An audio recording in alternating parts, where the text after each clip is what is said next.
कहते हैं। क्यों कहते हैं?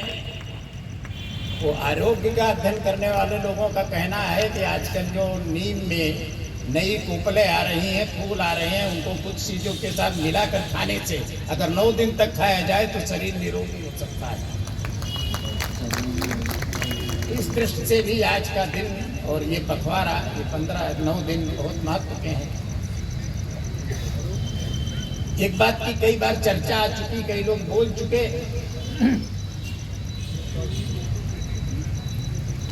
ब्रह्म पुराण में एक श्लोक लिखा है। उस श्लोक में ये लिखा गया है कि आज चैत्र शुक्ल प्रतिपदा के दिन प्रातः काल ब्रह्मा जी ने इस धरती पर सृष्टि की रचना प्रारंभ की। कब प्रारंभ की ये मैं आगे बताऊंगा।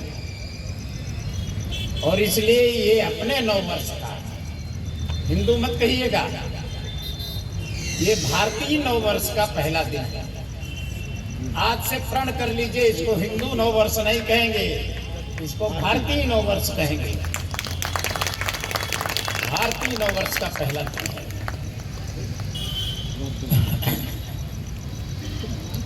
मंगल कामनाएं मैं उसकी पहले दे चुका आपको। और एक चौथा कारण भी, अभी एक गीत हो रहा था, नौ चैतन्य हिलोरे लेता, जाग उठी है तरुणाई, हिंदू राष्ट्र निज दिव्य रूप ले, उठा पुनः ले अंगड़ाई। तो 1-2 वर्ष में नहीं खड़ा हुआ है ये हिंदू राष्ट्र। ये तो आत्मविस्मृत था, सोया हुआ था, अपने को भूल चुका था, स्वाभिमान खो चुका था। उसको जगाने के लिए एक महापुरुष ने अपना जीवन लगाया है और एक संस्था की स्थापना की है जिसका मेरा भी नाता बताया गया है। उनका जन्म दिवस भी आज है। मैं थोड़ी कुछ बातें उनके बारे में कहूंगा प्रारंभ में। पूजनीय डॉक्टर केशवराव बलिराम हेडगेवार, जिन्होंने राष्ट्रीय स्वयंसेवक संघ की स्थापना की, उनका परिवार तो आंध्र से आकर के वेद पाठी परिवार था, गरीब परिवार था। आंध्र निजाम का शासन था, वहाँ उनकी चलती नहीं थी, तो नागपुर आकर के और पेशवाओं के शासन में रहा था। उस कुल में, हेडगेवार कुल में, और इस बालक केशव का जन्म हुआ। 6 भाई बहन थे, 5वां स्थान था इसका।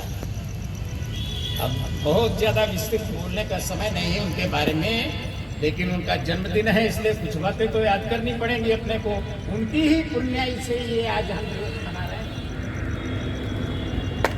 उनकी ही पुण्याई से डॉक्टर राय के मन में और चेतना जगाने की बात आई।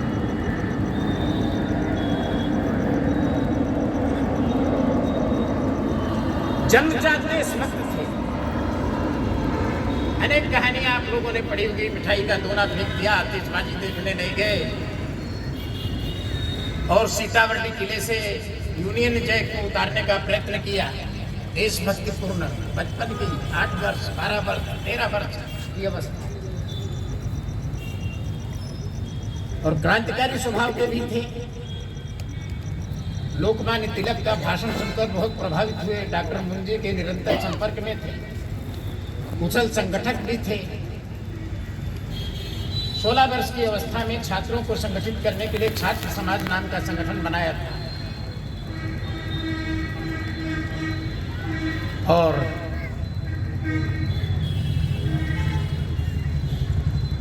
जब 18 वर्ष के थे, कक्षा 9 में पढ़ रहे थे, तो यहाँ तो वंदे मातरम दूसरा गाया गया। जो असली वंदे मातरम है उसको तो आपने कांग्रेस की तरह से किनारे कर दिया। वो वंदे मातरम गीत लिखा गया और वो इस देश के स्वातंत्र प्रेमियों का महामंत्र बन गया। अंग्रेजों को उससे भय लगता था। और इसलिए अंग्रेजों ने रिसले सर्कुलर जारी करके उस गीत को गाए जाने पर उस नारे को, जिस वंदे मातरम जो हम लगा रहे थे, इस नारे को लगाने पर प्रतिबंध लगाया था। इतना कुशल संगठक एक बालक केशव था। जिस स्कूल में पढ़ता था उस स्कूल का निरीक्षण होने वाला था, निरीक्षक महोदय आने वाले थे। कानों कान भनक नहीं लगी प्रधानाचार्य को। सब छात्रों को संगठित किया, जिस दिन निरीक्षण के लिए आएंगे उस दिन हम लोग उनका स्वागत वंदे मातरम से करेंगे। और निरीक्षक महोदय आए, अंग्रेज थे, प्रिंसिपल भी अंग्रेज था। जिस कक्षा में जाते थे उस कक्षा के नौजवान खड़े होते थे, वंदे मातरम उद्घोष के साथ स्वागत होता था। किसी को पता नहीं कैसे सब तैयार हो गए। कुशल संगठक का परिचय। स्कूल से निकाल दिया गया। आवारा कहते होंगे लोग। जिन लोगों ने उसकी पीठ पर हाथ रख रखा था, उन लोगों ने दूसरी पाठशाला में नाम लिखाया, हाई स्कूल पास किया। आगे की पढ़ाई का जब मौका आया तो क्रांतिकारी विचारों का होने के कारण उस समय कलकत्ता क्रांतिकारियों का केंद्र था, तो कलकत्ता डॉक्टरी पढ़ने गया।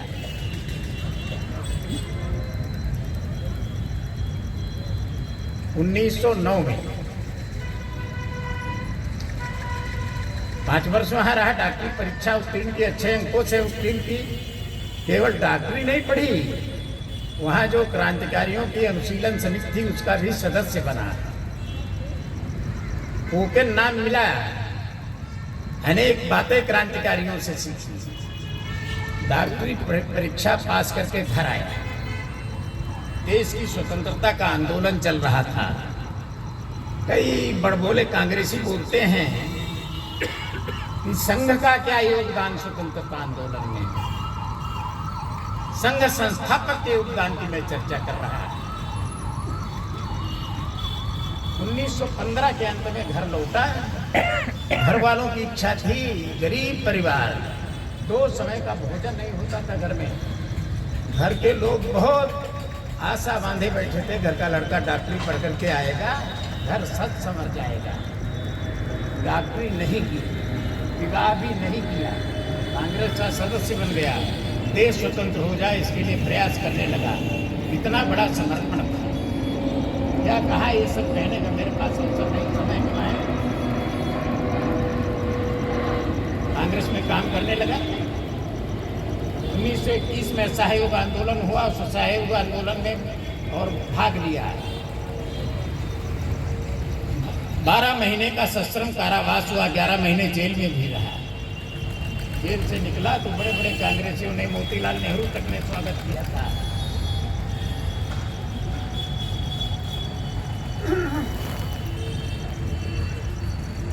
लेकिन बहुत विचारवान थे।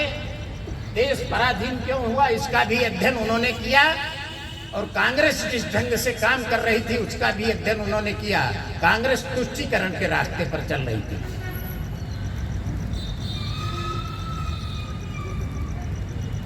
मेरे पास अवसर नहीं बताने का। वंदे मातरम गीत गवाना भी अपने अधिवेशनों में बंद कर दिया, कम कर दिया, छोटा कर दिया वंदे मातरम।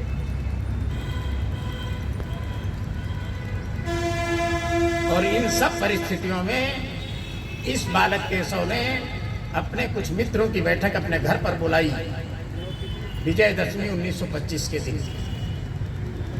और उन्होंने कहा कि हम भारत को स्वतंत्र देखना चाहते हैं, लेकिन जिस रास्ते पर कांग्रेस चल रही है, एक तो इस रास्ते पर चल करके भारत को स्वतंत्रता मिलना कठिन है, और अगर मिल भी गई तो बहुत लंबे तक भारत स्वतंत्र नहीं रहेगा। और इसलिए आवश्यक है इस देश के राष्ट्रीय समाज को संगठित किया जाए, जागृत किया जाए, उसका स्वाभिमान जगाया जाए। और इसलिए राष्ट्रीय स्वयंसेवक संघ की स्थापना की। मित्रों, एक बात जान लो, राष्ट्रीय स्वयंसेवक संघ की स्थापना की, कांग्रेस छोड़ी नहीं। अब 2 मोर्चों पर काम है। एक प्रस्ताव कभी पास कराना चाहा था इस नौजवान ने 1920 के अधिवेशन में। पूर्ण स्वराज्य चाहिए हमें, वो प्रस्ताव पास नहीं हो पाया था 1920 में। कब पास हुआ? 1929 में रावी के तट पर लाहौर में दिसंबर के अंत में अधिवेशन हुआ कांग्रेस का। उसमें 31 दिसंबर की 12 बजे रात में पास हुआ। हम पूर्ण स्वराज्य लेकर के रहेंगे। अंधेरे में पास हुआ, आधी रात में पास हुआ, देश के कोने में पास हुआ। पूरे देश को उसके साथ जोड़ने के लिए छुट्टी का दिन ढूंढा गया। 26 जनवरी 1930 को रविवार था, तो 26 जनवरी 1930 का चयन किया गया कि इस दिन पूरे देश में पूर्ण स्वराज्य दिवस मनाया जाएगा। तब पूजनीय डॉक्टर जी सरसंघ चालक थे संघ के। जब पूर्ण स्वराज्य का प्रस्ताव पास हुआ, पूरे देश के जगाने के लिए पूर्ण स्वराज्य दिवस मनाने का निर्णय हुआ, तो डॉक्टर साहब का भी सब मुख्य शिक्षकों को पत्र गया पर पूर्ण स्वराज्य दिवस मनाएंगे। उसमें बढ़ चढ़ करके हिस्सा लिया। 26 जनवरी 1930 को। और आगे एक और सत्याग्रह हुआ, सविनय अवज्ञा आंदोलन। सरकारी कानूनों की अवज्ञा करना। गांधी जी ने नमक सत्याग्रह किया था उस समय, नमक कानून को तोड़ा था। इस नौजवान ने तय किया जंगल सत्याग्रह करेंगे। 31 जुलाई को दक्षिणा के कार्यक्रम के लिए अपने स्वयंसेवकों को बुलाया, ताकि रुपया को पता न लग सके कि हम क्या करने वाले हैं। दक्षिणा का कार्यक्रम हुआ, कार्यक्रम के बौद्धिक में, और आह्वान हो गया स्वयंसेवकों का, हमको जंगल सत्याग्रह करना, जंगल के कानून जो सरकार ने बना रखे उनको तोड़ना। एक बार फिर से जेल गए, सरसंघ चालक का पद छोड़ करके गए। 1940 में 21 जून 1940 को अपने बीच नहीं रहे। केवल 15 वर्ष में राष्ट्रीय स्वयंसेवक संघ नाम के इस संगठन को अखिल भारतीय संगठन बना दिया।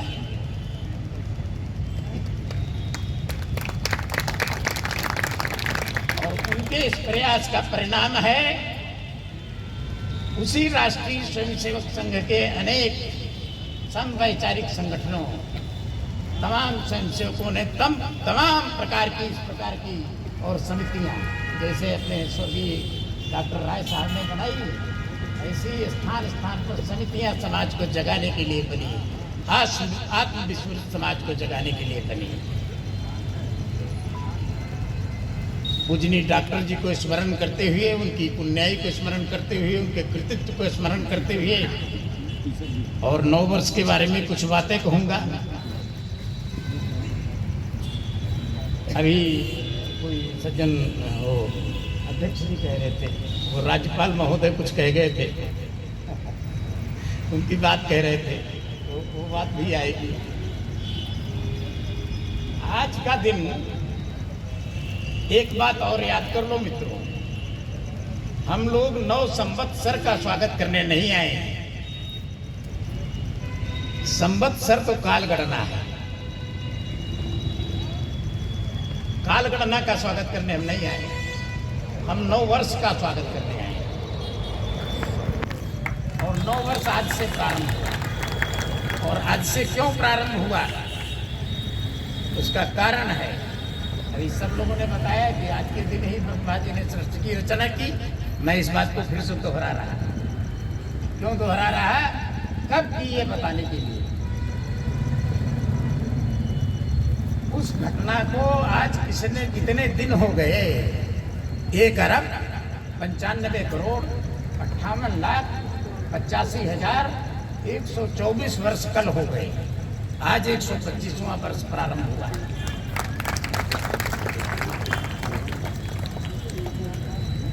सृष्टि संवत कहते इसे। यहाँ विक्रमी संवत लिखा है, पत्रिका पर हो और भी संवत लिखे हैं। थोड़ा थोड़ा उनके बारे में भी बताऊंगा। और सम्राट विक्रमादित्य का चित्र लगा है, उनका भी उल्लेख आ जाएगा बीच में। पवित्र दिन होने के कारण, सृष्टि की रचना होने का दिन होने के कारण अनेक लोगों ने अपने राज्यारोहण की तिथि से माना। अनेक महापुरुषों का जन्म इस दिन हुआ है, अनेक संगठनों की, आर्य समाज जैसे संगठनों की स्थापना इस दिन हुई है। बड़ा पवित्र दिन। भगवान राम भी लौटे तो उनका भी राज्यारोहण आज के दिन हुआ। अनेक घटनाएं हैं, सबके गिनाने का मेरे पास अवसर नहीं, आप पढ़ो इसको। यही चेतना जगाने का काम है।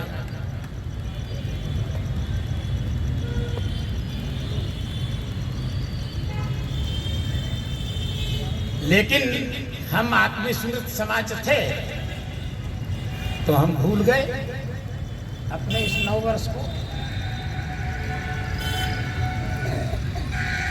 हमने आज भी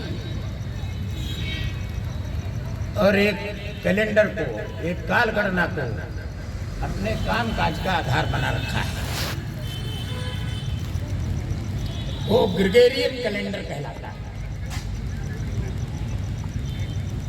इस कैलेंडर का निर्माण कैसे हुआ, थोड़ी सी बातें उसके बारे में है। प्रभु ईसा मसीह के पुनर्जन्म की घटना उस दिन से गणना है।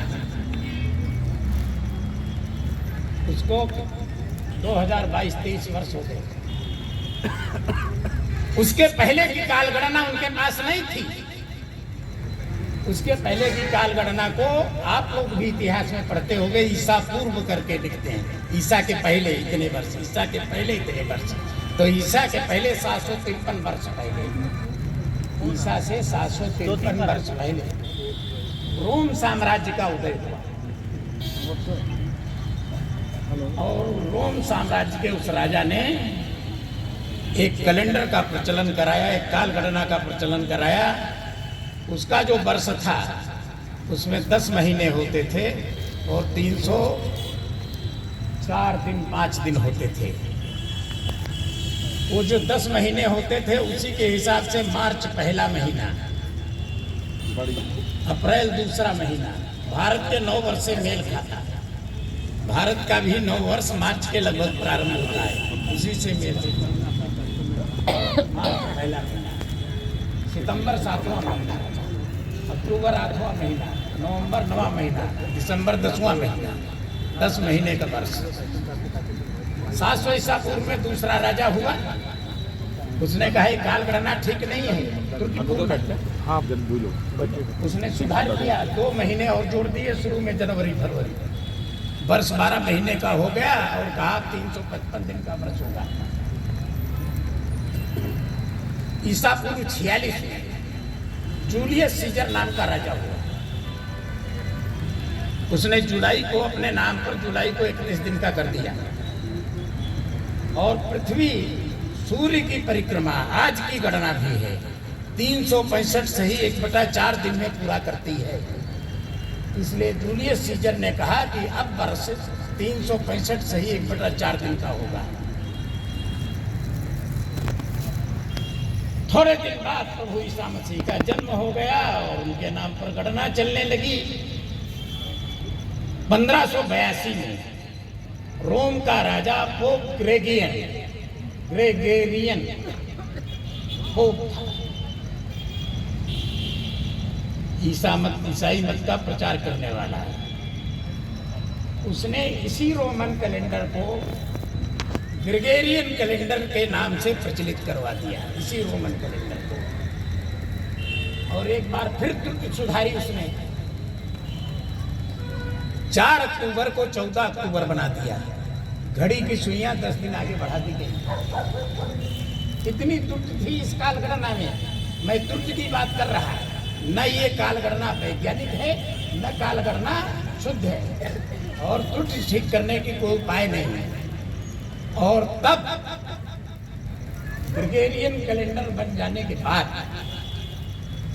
जहां जहां अंग्रेजों का शासन था, उन्होंने 15 अक्टूबर 1582 में इस कैलेंडर को स्वीकारा है, अपना कैलेंडर माना है, ग्रेगोरियन कैलेंडर को। और जब भारत स्वतंत्र हुआ तो पंडित नेहरू ने पंचांग सुधार समिति बनाई। डॉक्टर मेघनाथ साहब उसके अध्यक्ष थे।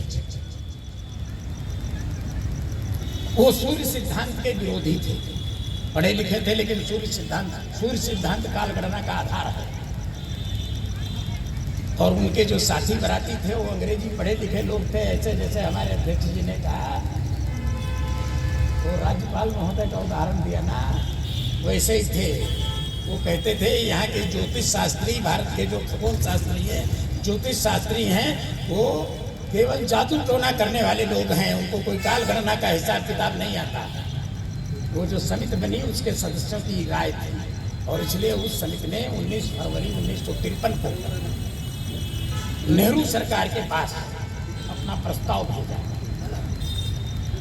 कि अच्छा रहेगा स्वतंत्र भारत में भी कामकाज का आधार वही ग्रेगोरियन कैलेंडर मान लिया जाए। और नेहरू सरकार ने उसी ग्रेगोरियन कैलेंडर को अपनी सरकार का कामकाज का आधार मान लिया और उसी हिसाब से हम लोग 1 जनवरी को 9 वर्ष मनाते आए। लेकिन एक बात और उन्होंने की, एक भारतीय कैलेंडर को भी उन्होंने राष्ट्रीय कैलेंडर की मान्यता दी। वो सरकारी डायरी में, सरकारी कागजों में लिखा हुआ मिलता होगा, सख्त संबंध है। 1944 कल हो गया, आज 1945 है। थोड़ा ये जो विभिन्न प्रकार के कैलेंडर हैं इनके बारे में चर्चा कराऊंगा। आपकी पत्रिका में भी कुछ लिखे हैं तो आपके मन में तमाम प्रकार की शंकाएं होंगी कि वो क्या है, कैसा हुआ। एक उसमें आपकी पत्रिका पर लिखा है युगांत, काल गणना का एक हिसाब किताब। युगांत क्या है? महाभारत का युद्ध 8 दिन हुआ, 18 दिन पांडवों की जीत हुई। महाराज युधिष्ठिर हस्तिनापुर के राज सिंहासन पर बैठे, 36 वर्ष उन्होंने शासन किया। तब तक एक घटना हो गई, भगवान श्री कृष्ण को एक बहीले ने तीर मार दिया, भगवान श्री कृष्ण की मृत्यु हो गई।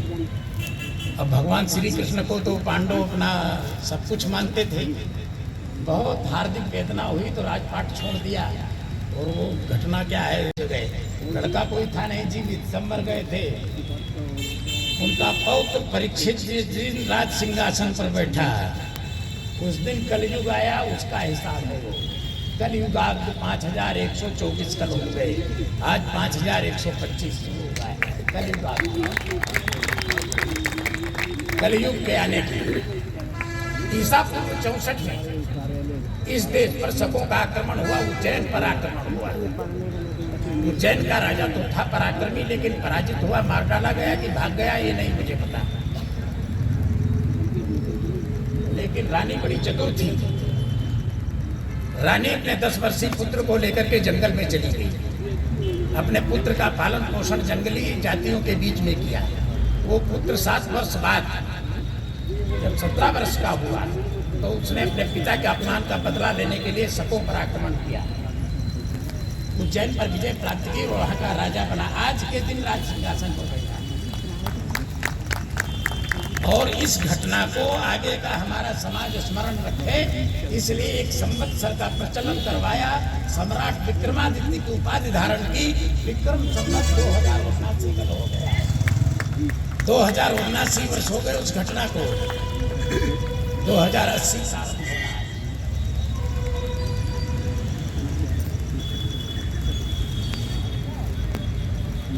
135 वर्ष और बीत गए। शकों ने फिर से सिर उठाया। तब उज्जैन में सालिमाहन नाम का राजा राज करता था। उसने शकों का निर्मूल उच्छेद कर दिया। एक भी शक भारत में जीवित नहीं रहा। और वो भी राज सिंहासन पर जब वो भी बैठा तो उसने भी आज के दिन से काल गणना का प्रारंभ करवाया, जिसको सालिमाहन शक संवत कहते हैं। कल उस घटना को 1944 दिन हो गए, आज उसका 1945वां दिन प्रारंभ है। सरकार ने उसको मान्यता दे रखी है, राष्ट्रीय शक संवत। ऐसी अपनी काल गणना है, बहुत प्राचीन है। अभी तो मैंने प्राचीनता के बारे में बताया है और कितनी सर्वशुद्ध है इसके बारे में 2 बातें बताऊंगा। तमाम इकाइयाँ बताई हैं अपने यहाँ के लोगों ने काल गणना की। अपने यहाँ एक खगोल शास्त्री हुए, गणितज्ञ हुए,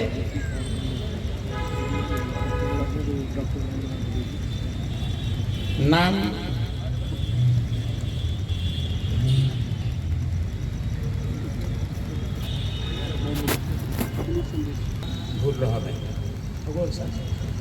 उन्होंने काल गणना छोटी सी छोटे समय को नापने की भारत में उस पद्धति थी, उपाय थी। सबसे छोटी काल गणना उसको उन्होंने कहा, और लोगों ने इससे भी छोटी काल गणना बताई है, उसका बताने का समय नहीं मेरे पास। उन्होंने जो सबसे छोटी काल गणना बताई वो बताई सबसे छोटा समय नापने की जो सबसे छोटा पैमाना है वो त्रुटि है, त्रुटि।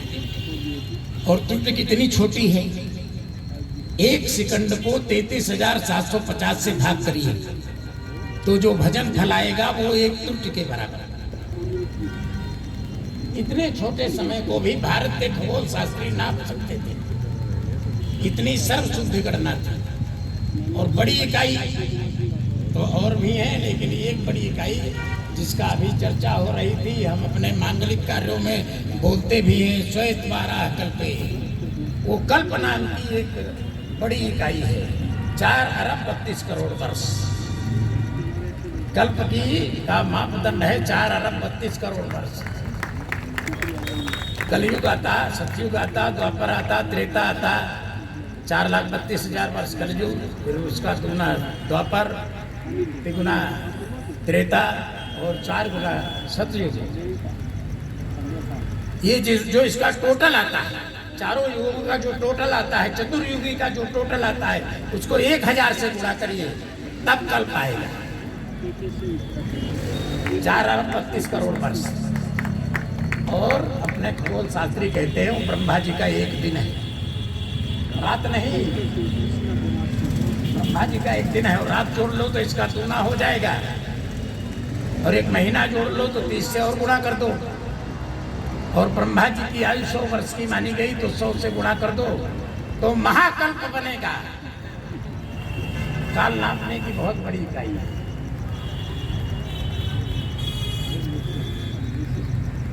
इतनी शुद्ध गणना, उसको अपना आत्मविस्मृत समाज भूल गया, वैज्ञानिक भी और शुद्ध भी।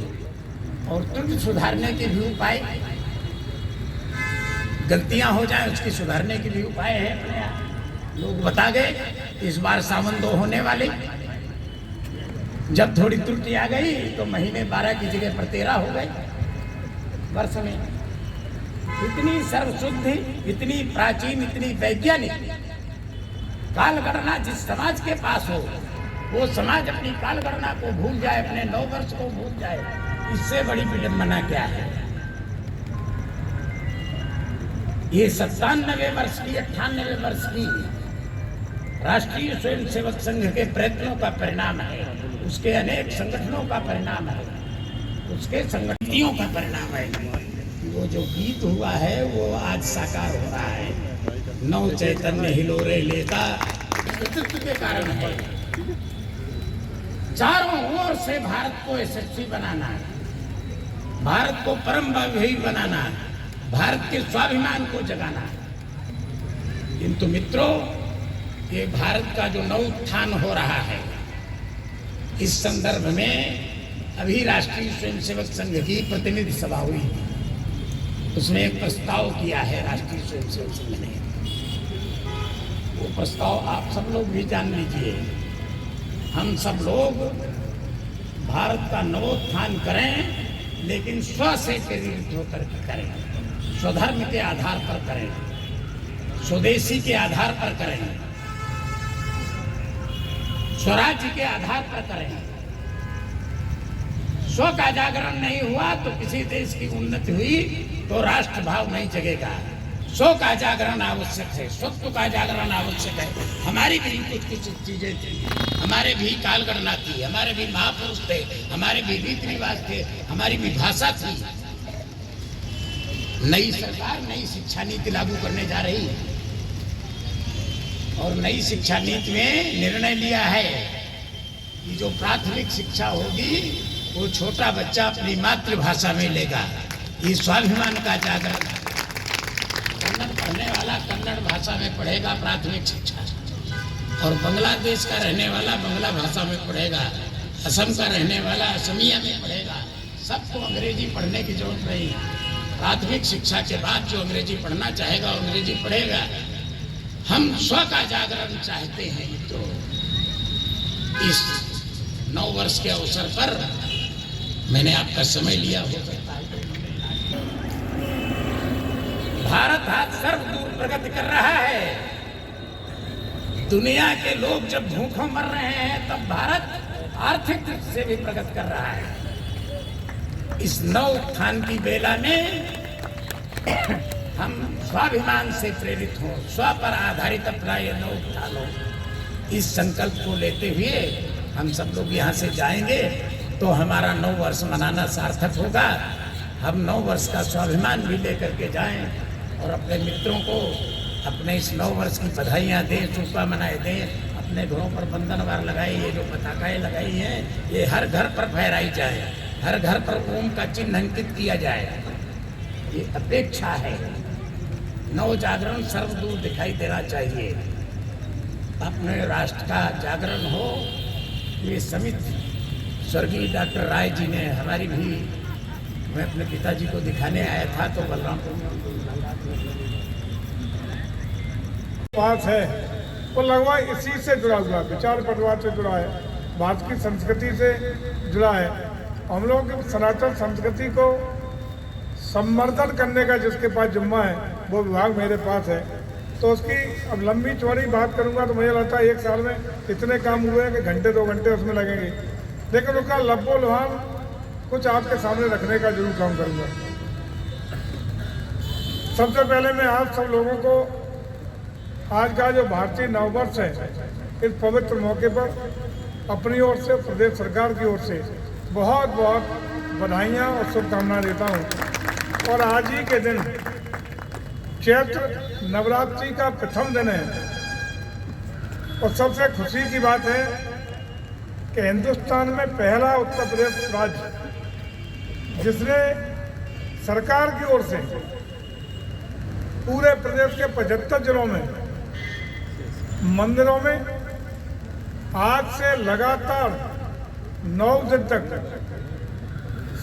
दुर्गा सप्तशती का पाठ कराने का और नवमी को अखंड रामायण पाठ कराने का न सिर्फ निर्णय लिया है बल्कि उसका शासनादेश जारी करके धरातल तक उतारने का काम किया है।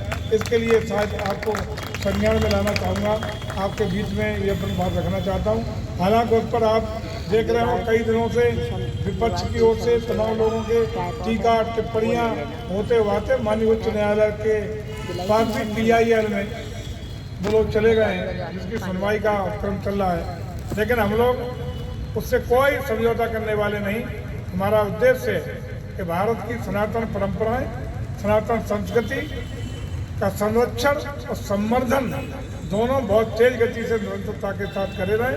ये जन आस्था का विषय है, लोगों की भावनाओं का विषय है और इसी जनादेश के साथ उत्तर प्रदेश सरकार को पदस्थ करने का काम किया है कि हम अपनी संस्कृति को फलीभूत होना देखना चाहते हैं। जो हमारे विचार परिवार के लोगों ने लंबी तपस्या की है उसके प्रतिफल के रूप में हम लोग उत्तर प्रदेश सरकार को समर्पित भाव से उसको आगे ले जाने की दिशा में काम करेंगे। इसके लिए मैं आप सबको आश्वस्त करना चाहता हूँ। आज ही के दिन आदरणीय डॉक्टर हेगड़ेवार साहब की जयंती है। विस्तार से नहीं कहूँगा, उनके चरणों में भी प्रणाम करता हूँ। उनके जन्मदिन की मौके पर आप सबको बहुत बहुत बधाइयाँ और शुभकामनाएं प्रेषित करता हूँ। आज केवल इतना हम जरूर बताना चाहते हैं, जो बता रहे थे कि इतिहास में तमाम गलतियाँ हुई, गलतियाँ नहीं हुई, जानबूझ के किया गया। आज संस्कृति विभाग पूरे प्रदेश के हर जिले में इतिहास के पुनर्लेखन का काम शुरू करा दिया है।